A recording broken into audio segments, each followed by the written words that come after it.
Bonjour et bienvenue. Ce qui se joue en ce moment dans le détroit d'Ormuz, ce n'est pas juste une autre crise géopolitique. Non, c'est bien plus que ça.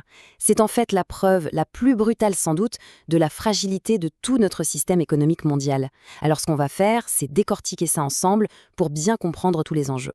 33 kilomètres, ça peut paraître dérisoire, hein. C'est à peine plus grand qu'une ville moyenne. Et pourtant, ce tout petit passage, ce canal coincé entre l'Iran et Oman, c'est littéralement le cœur de notre système énergétique. Et en ce moment même, ce cœur est en train de subir une pression, mais absolument immense. Alors là, ce graphique, il est sans appel. On parle d'une paralysie quasi totale. Il faut s'imaginer, on passe d'une moyenne de 138 navires par jour à peine 2. C'est fou. Des dizaines et des dizaines de pétroliers sont là, à l'arrêt, à l'ancre. Ils attendent. C'est une image vraiment, vraiment saisissante de la crise. Ok, alors, voilà le programme. D'abord, on va se pencher sur ce point de blocage. Ensuite, on remontera un peu le temps pour voir comment on en est arrivé là. Après, on analysera le coût stratégique de l'Iran, puis, bien sûr, l'impact sur nos économies, et on terminera avec le nouvel échiquier mondial qui se met en place. Allez, on commence par le premier point. Pour vraiment comprendre le choc que représente cette crise, il faut d'abord prendre la mesure de ce que ce détroit représente. Son importance, qui était déjà capitale et bien avant que tout ça ne dégénère. Parce que soyons clairs, ce n'est pas juste un trait sur une carte. Le détroit d'Ormuz, c'est l'artère principale de l'économie mondiale. On parle d'un cinquième, 20% de tout le pétrole consommé sur la planète qui passe par là, tous les jours. Donc si ce passage se bouche, le système entier risque de s'effondrer. Et c'est exactement le scénario qui se dessine.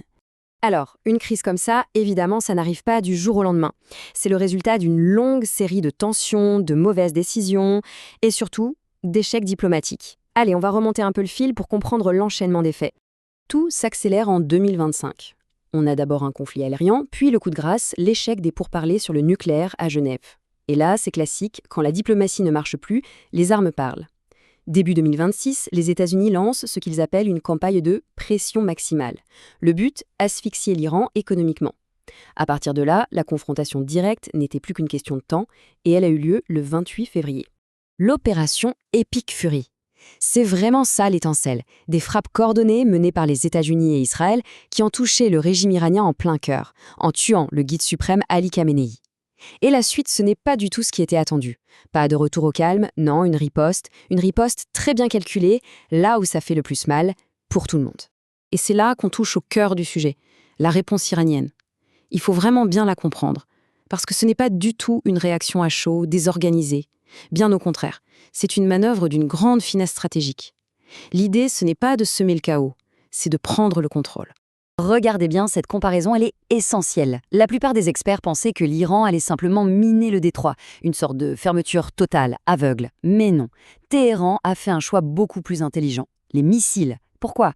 Parce qu'un missile, ça se dirige, ça permet de faire du cas par cas, de cibler les navires des pays adverses et de laisser passer les autres, les amis ou les neutres. Ce n'est plus une arme de guerre, c'est un instrument de diplomatie, par la force. Et cette phrase de l'amiral Tangsiri, elle résume tout. Tout navire souhaitant passer doit obtenir l'autorisation de l'Iran. Ce n'est pas une simple menace, c'est une déclaration. L'Iran s'autoproclame maître du jeu sur l'une des voies maritimes les plus cruciales du monde. Le but n'est pas de fermer la porte, c'est d'en tenir la clé. Et voilà comment ça se traduit concrètement. On voit que l'Iran laisse passer certains navires, pas d'autres. Des navires turcs, indiens et même des navires saoudiens s'ils vont vers l'Inde. C'est une manière de créer des alliances de circonstances, de diviser le front adverse. En gros, le message, c'est « si vous n'êtes pas contre nous, la route est ouverte ». C'est de la grande politique qui se joue en direct au milieu des vagues.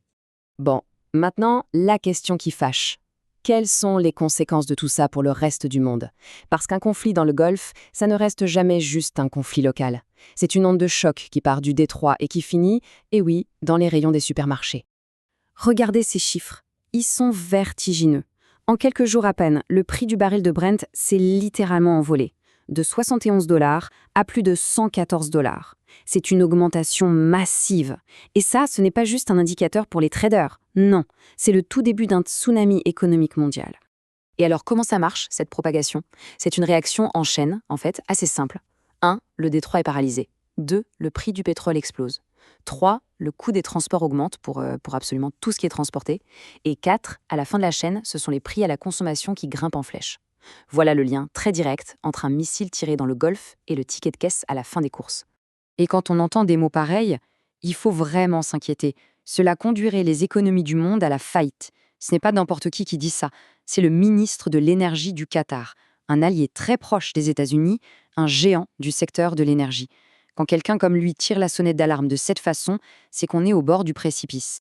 Allez, on attaque la dernière partie et peut-être la plus complexe. On va plonger dans les jeux de pouvoir, les stratégies et surtout les contradictions des grandes puissances. Parce que cette crise, elle est remplie de paradoxes. Et ce sont ces paradoxes qui nous en disent long sur le monde d'aujourd'hui. Et le premier paradoxe, il est là. La question est simple. Pourquoi est-ce que les États-Unis attaquent un hub pétrolier iranien majeur tout en faisant très attention à ne pas détruire ses infrastructures? Ça n'a pas l'air logique, hein. Et pourtant, la réponse nous révèle toute la complexité de la situation. Et voilà l'explication. C'est ce qu'on peut appeler le paradoxe de l'île de Karg. En fait, les États-Unis sont coincés. D'un côté, ils doivent frapper l'Iran pour montrer leur force, pour ne pas perdre la face. Mais de l'autre, ils ne peuvent absolument pas détruire la capacité de l'Iran à exporter son pétrole. Parce que s'ils font ça, le prix du baril devient incontrôlable et c'est l'économie mondiale tout entière, y compris la leur, qui plonge. C'est un numéro d'équilibriste sur un fil, au-dessus d'un baril de poudre.